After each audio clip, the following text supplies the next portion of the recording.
The Holy Gospel according to Matthew. Glory to you, O Lord. Jesus left that place and went away to the district of Tyre and Sidon. Just then, a Canaanite woman from the region came out and started shouting, "Have mercy on me, Lord, Son of David. My daughter is tormented by a demon." But he did not answer her at all. And his disciples came and urged him, saying, "Send her away, for she keeps shouting after us." Jesus answered, "I was sent only to the lost sheep of the house of Israel." But she came and knelt before him, saying, "Lord, help me." And he answered, "It is not fair to take the children's food and throw it to the dogs." And she said, "Yes, Lord. Yet even the dogs eat the crumbs that fall from the master's table." Then Jesus answered her, "Woman, great is your faith.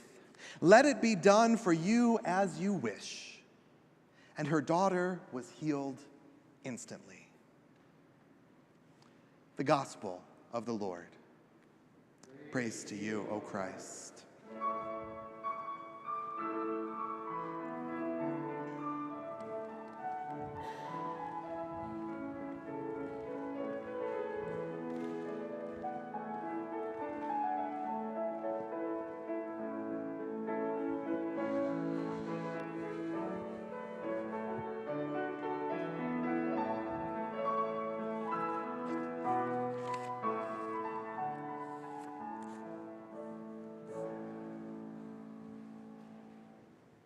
Please be seated.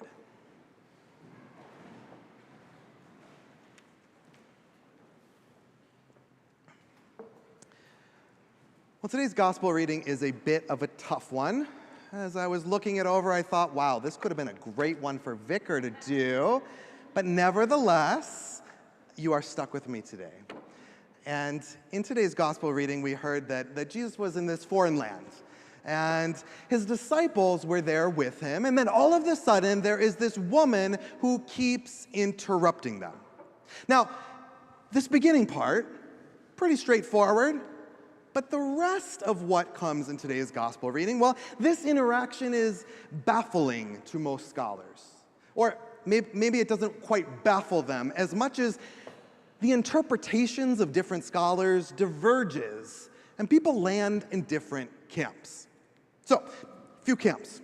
First camp, this was the camp that I heard all growing up in my home church. This interpretation is that the Jesus in today's reading is testing the woman. You see, he refused to grant her request only to see if she would be persistent. He wanted to test if she would be patient and to see if she was truly humble. Essentially, Jesus was determining if she really believed and really trusted in his ability to heal his daughter. Yet, some scholars take issue with this interpretation because, well, this can easily justify a belief that God seems to be out in the world to just test us and see if we're going to pass the test or not. And you see, with that, it's communicating this idea that God would choose to withhold grace, that God would choose to withhold healing until we are the ones to do something. It's this kind of theological understanding that's a pick yourself up by your own bootstraps kind of faith. And you see, scholars take issue with that interpretation because, well, it's at odds with how God reveals God's self throughout the whole Bible. And for us as Lutherans, well, that kind of interpretation, well, it's entirely against our own interpretive lenses. So that brings us to a second camp. This camp, well, they're saying, okay, so here's this woman. And she's pushing back on Jesus' teaching because she wants to tell him and remind him, indeed, that God's vision for the world is much broader. You see, these scholars note that when Jesus said, "Is it not fair to take the children's food and to throw it to the dogs?" Well, what they say is that by using this term dogs, Jesus was using a very commonplace racial and ethnic slur against the woman. And in response to this slur, it is the woman who taught Jesus. The woman who taught Jesus about God's vision for all to be included, and not just those who are Jewish born. Remember, Jesus is in a different land. He's no longer close to home with all of those of a similar religious background. And so she is forcing Jesus to acknowledge what God has been clear about in the scriptures. And so these scholars, they start pointing to the entire arc of the Matthew's gospel, and they're saying this is a turning point for Jesus. It is at this moment that Jesus is acknowledging that he needs to live out God's message of being more fully inclusive. And these scholars, they might go on to say that this is Jesus living out his full humanity, and that the perfection of Jesus is not found simply in Jesus doing everything right all the time, but rather the perfection of Jesus is found in the ability to acknowledge that he was wrong, and that then he could change his actions. Now, in this camp, depending on your Christology, that's a fancy word for how you come to understand God. Depending on your Christology and how you see Jesus, you can imagine that some feel uncomfortable with this point of view, because it kind of assumes that Jesus would need a human to teach him how to be Jesus, and that doesn't seem right, that us humans are the ones telling God how to act. And that's where we find a third camp. So this third camp is saying, yes, there is ambiguity in this exchange, and there is potential downfalls of the other interpretation. But it asserts that the focus of the story is not about the details, but rather it is about how Jesus is being encouraged to accelerate God's mission into the world. You see, it's not teaching him how to be God, but it's calling him to hurry up already. This eschatological vision of a full, welcoming world that God is already in the process of making. Please, God, hurry up with it already. And then if you fall in Pastor Jason's camp, well, frankly, I don't think Camp 1 or Camp 2 or Camp 3 really matter. Is it important for us to think about and wrestle with the text? It sure is. But I'm not quite sure in this fourth camp that I'm making up today that has zero scholars behind it, besides my own interaction with the text. You see, I'm not sure that all of that matters as much as what is at the core of today's reading. You see, at its core of today's reading is the question before us. And the question before us is, who is God's mission for? Who is God's mission for? Who? Who is it for? And I think this is an important question, not only in today's texts and in our own faith life, but also for our life together as people. After all, Jesus taught us that faith cannot be separated from community. And with that in mind, I think about how this same question, who is it for, is not only asked in today's gospel, but is also asked in our civic life. You see, the question, who is it for, is at the crux of politics. Now remember, the essence of politics is revolving around who has power and who has the resources and how are they distributing them, right? So the essence of what it means for political parties to vie for different pieces of power is how they interpret and answer this very question of who is it for? And we see that different political parties are going to respond to that differently. And they might ask, is our country for native-born individuals, or is it for everyone who is here? Is it our country for straight people, or is it for queer people? Is our country for women or for men? And these questions, they go on and on and on. It's a question of access to resources and power. And you see, our own presiding bishop, Elizabeth Eaton, of the whole entire ELCA Lutheran denomination, she reminds us that this question, who is it for, was something that confronted Lutherans on a daily basis when they first came to the United States. You see, Lutherans, when they first came here, the people who likely built this church, they weren't considered Americans.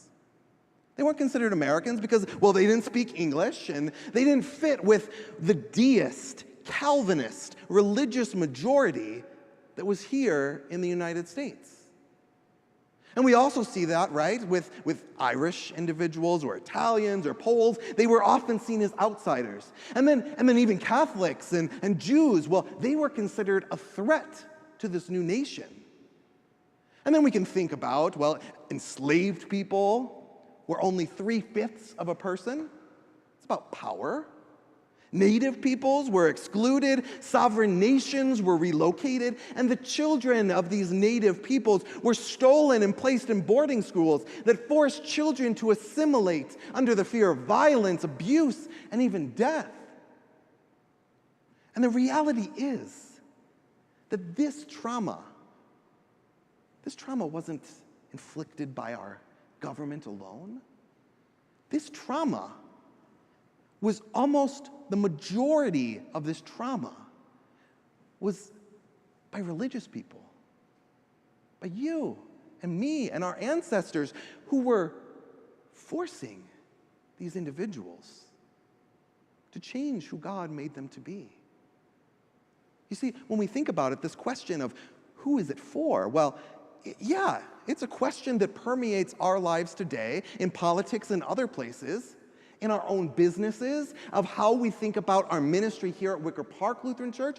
Who is it for is a fundamental question for how we operate in our daily lives. It is also, indeed, embodied in the lives of the founders of our country and indeed in the life of Jesus. You see, this question today is not just something in a far-off, distant land that Jesus was in. This is our question today in the here and now. But the thing about this question is, this question is one that the Scriptures make clear over and over again.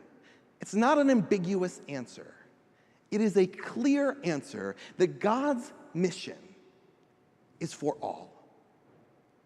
You see, yes, in today's gospel reading in Matthew's gospel, it was a turning point for Jesus. If you go on to read the rest of the story, Jesus will take a ministry that was really focused on the Jewish individuals who are closest in his disciples, and he will now begin to minister to people more broadly.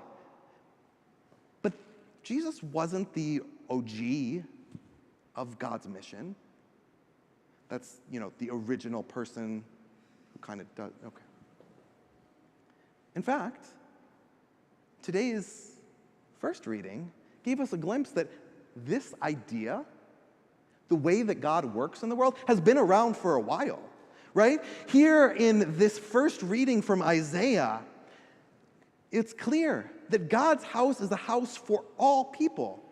And don't just think that it's Isaiah and Jesus, because then it goes on and on and on. Countless other places in Scriptures, from the Psalms to Paul's letters and beyond. You see, throughout the Scriptures, from generation to generation, God is making clear to you, to me, to our ancestors, that there is only a singular answer to the question, who is it for? And that answer is everyone. God's banquet table is spread for all. God's healing is for all. God's love is for all. That is the thing that I see most clearly in today's reading. Sure, could I fall into one of these other camps of what's actually going on? I could, and I do. It's probably camp 3 for me if I had to ask. But the reality is, I'm not sure it matters. Because ultimately, why we gather here today is not just for story time from this nice thing called the Bible, so that we can get an A on our report card of going to church on Sunday when it's warm out.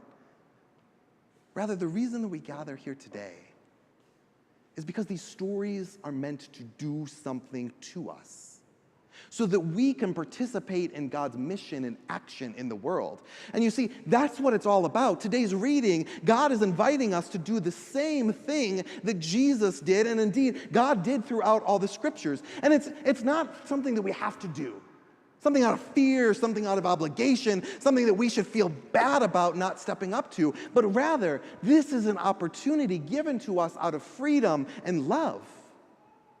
For you see, we have this God. We have a God who is on a multi-generational mission to continually remind us that we are included and invited to the work. And so too, not only are we invited and included, but the person that you can think is the most annoying in all of the world, who grinds at your nerves, who seems to undermine everything that you say in meetings, that person next door who seems to always block your car in, the person who doesn't know how to throw the trash away down the trash chute but can leave it right in front of it, that's mine. That's mine at my building. They get all the way to the trash chute, but then it's on the floor. It's like, anyway. That person too is included in God's mission for the world. And so in the midst of all of that, I don't want to just send you home with something empty, some idea to think about, but I want to instead give you something tangible. And so if you pull out the insert that's in your bulletin, or if you're joining us on Worship Livestream, there's going to be a link in the QR code right down here on the screen. There's an insert in today's bulletin today. And this is not something I made up. This came from the ELCA Advocacy Office. And they're helping us to begin to name where we have fallen short and then offer us an opportunity to put our bodies into action. You see, that's what we see Jesus doing today. He didn't just say, "Oh, you're right, woman. All of God's children are welcome." But instead, immediately, that woman's child was healed. And so too, we have an opportunity not just to think good thoughts, but to put our thoughts into action. And so you can get a chance to check this out a little bit more today to hear about that. I'm going to talk about it a little bit more in our announcements. But this is just one way that we can think about it. Another way is how we show up and we acknowledge that by being here in this place, that the way that we go about taking communion as a denomination that is open to all people, that is preaching the message of Jesus, that this table is for all people, that baptism is for all people, that as we live out being a reconciling in Christ congregation, that we welcome diverse sexual orientations and gender identities and racial and ethnic backgrounds. Well, that's not just fancy statements, but that's partnering with the way God has always answered the question, who is God's mission for? And the answer is always for everyone.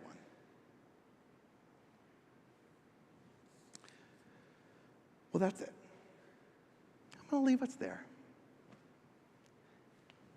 If you haven't paid attention, this is where I'm going to give you the recap so you can feel like you get that checkbox for going to church today. And that means if you didn't understand what that was, you missed the part where I said that doesn't really matter all that much. But anyway, today's gospel is getting at that age-old question, right? That question that we've been asking today. For those who are listening, what was the question? Yes, who is this for? Who is God's mission for? And we can think about that here and now, right? We can think about it as, who is this country for? Who is the earth that we share for? Who is all of this place, this building, this community, this city? Who's it all for? And at the end of the day, today's reading has given us the crystal clear answer that God sees that all of God's beautiful creation, it is all for all people. For God's vision is vast. God's mission is massive. And you and I, we have this opportunity to be a part of God's movement in the world. We are invited to join in God's work, knowing that in that work, we can be conduits of love, grace, and healing. But that perhaps most importantly, it is through that God will reveal God's own love, grace, and healing to each and every one of us. Amen.